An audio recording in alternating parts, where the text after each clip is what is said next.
What happens when the girl you loved becomes your enemy? What happens if you still don't want her to be? Bee and Sapphire are among the Affinity wielders, a group of girls born once every generation with superhuman abilities. Like all Affinity wielders, they spend their childhood hidden away from the rest of the world at the Academy, training and honing their abilities in order to compete in a series of trials once they reach 18. 4 years before the trials are set to begin, however, disaster strikes, and every other wielder is left dead. And one of the girls might have been behind it.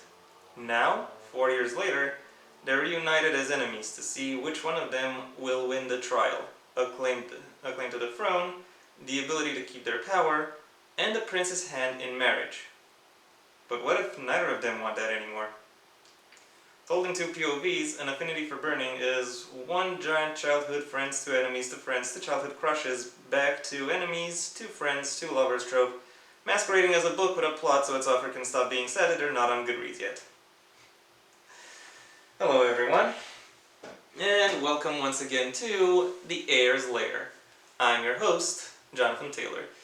Today's video, as the fact that I started with a synopsis and the title itself already gives away, is a book review. And the book in question is An Affinity for Burning by Alex Anonymous. Nice job on a pun there, by the way. This is, if I'm not mistaken, the third WLW book I've read this year, read and reviewed this year. And the second book I've read, both this year and throughout my entire life, as far as I'm aware, written by a non-binary author. The TLDW for this review is, the book is fine. If you're interested in some light reading YA fantasy with a surprising level of depth to its characterization and world building, then this is among the better choices you can make. Now if you want a few more details, well then stick around because that's what I'm about to give you. But first I'm going to do that food blog recipe of describing my my history with the material, because in this case at least I think it's somewhat interesting. Given I know Alex, maybe not personally, but not personally at all actually, but by reputation. We both kind of started they also have a YouTube channel, and me and them kind of started out around the same time. And they came to prominence by making absolutely massive monthly retrospectives of their reads, as well as countdowns, tag videos, and other related videos. Eventually, they decided that they wanted to become a published author by the time they turned 20. Or actually, they always knew that, but didn't really know, didn't really have a solid idea of what to write about. And by the time that solid idea came to their mind, it turned out that they were on a very tight deadline. And by very tight, I mean that this book was developed, written, edited, and published within 1 week. 1 week.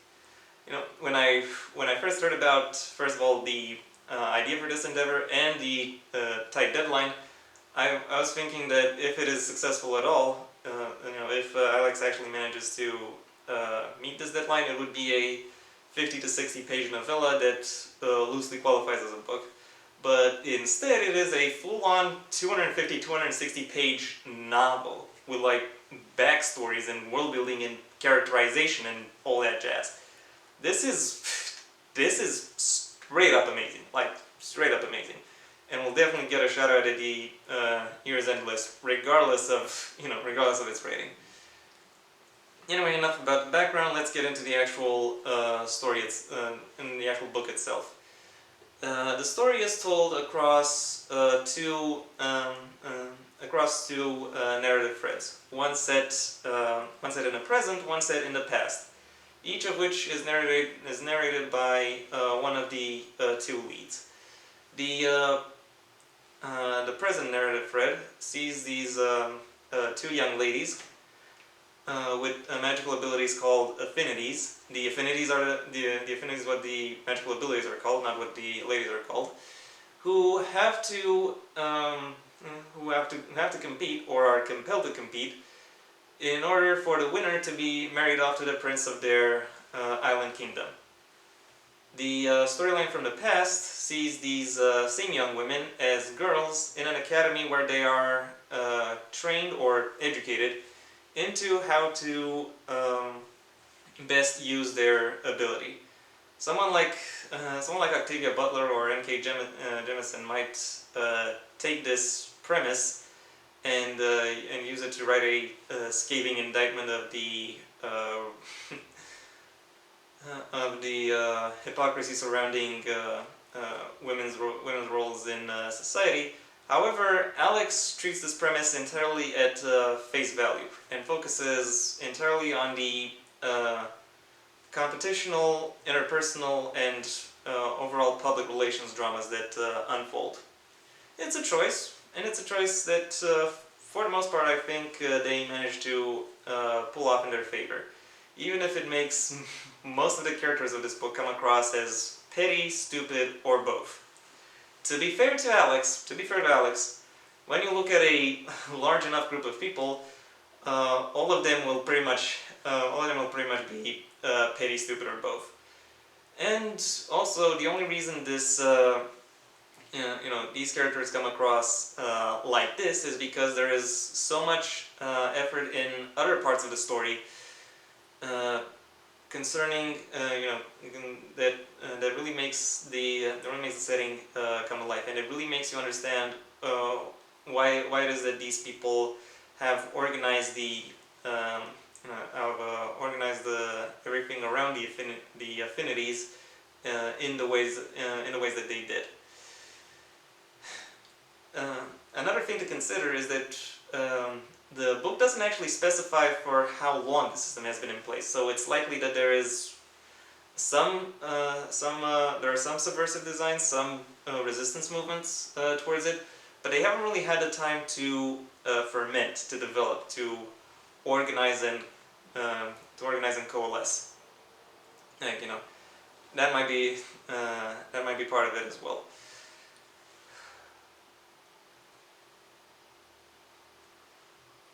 That being said, now that I've been apologetic towards this book, I now want to flat out praise it. And I'm going to start with the world building, because as I've said in the past, it is done quite well. Most of it surrounds the affinities and the affinity system, because most of us are already somewhat familiar with how a general medieval system operates. So it makes sense that the author would focus on what is different. And the way the affinity system has been, and I don't mean the magic system, but the social system around it has developed, and how and what it means for and how various people who are connected to affinity wielders and to the general system are treated, and what their impressions of it are. When you look at all of that, it's actually very impressive, and it is built slowly through details by looking at the nooks and crannies of this of this world and of its organization. So yeah, well done there. Therefore, when people you get why these affinities matter, and once you have that big picture, even though people react in ways that are somewhat petty and stupid, they are still understandable and believable. The side effect of that is that for most characters, the characterization is kind of lacking. Most of them are underdeveloped. But I'm willing to forgive that, because this book has two major exceptions to this rule. Namely, the two leads, Bee and Sapphire. They come from wildly different backgrounds and enter this plot with very different interests and expectations. As such, they have wildly contrasting personalities, as well as their own rich and vivid inner worlds that push and pull at them in various ways. Their interactions are, or I'll say most of their interactions are, fascinating, as well as the ways they, as well as the differences in the ways they approach their situations are very interesting to explore. I'm pretty sure any reader will find something relatable about either one of them, and maybe even be fascinated or invested in their relationship. That being said, there are also two flaws I would like to mention here. Number one is the fact that the book tends to over rely on emotional drama, and that kind of left my investment running thin. Especially after the halfway 2/3 mark. Let's say the 3/5 mark. After that, I was just kind of okay. Stop being so mushy. Get to the point. Another thing that works against the appeal and the appeal of the story and the atmosphere it is trying to build is the fact that there are various pieces of modern slang that find their way into the narrative. Thing is, pretty much all of these pieces of modern slang are easy enough to universalize from a time perspective, i.e. to make timeless. But for some reason, whatever the reason that may be, the author decided not to do so. Maybe they didn't even know it was an option.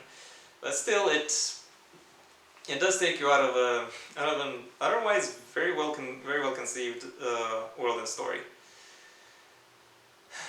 Overall, while I recognize that there are some aspects of this book that are written entirely for the author's indulgence, the enthusiasm, insight, and imagination that flowed into making this book work are absolutely spectacular to behold.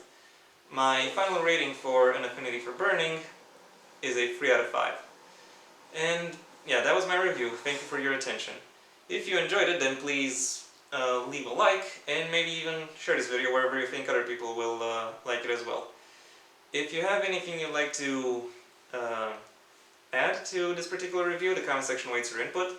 And if you want to see when my next video gets released, well then please subscribe. And ideally also ring the bell or do whatever else YouTube will ask of you in order to keep you notified. My own debut novel, Heir to the Empire: The Next Generation, is available at most major book retailers under a master link in the description down below, right past my social media, which I also suggest you check out should you choose to do so. Until next time, I am Jonathan Taylor, and this has been The Heir's Lair.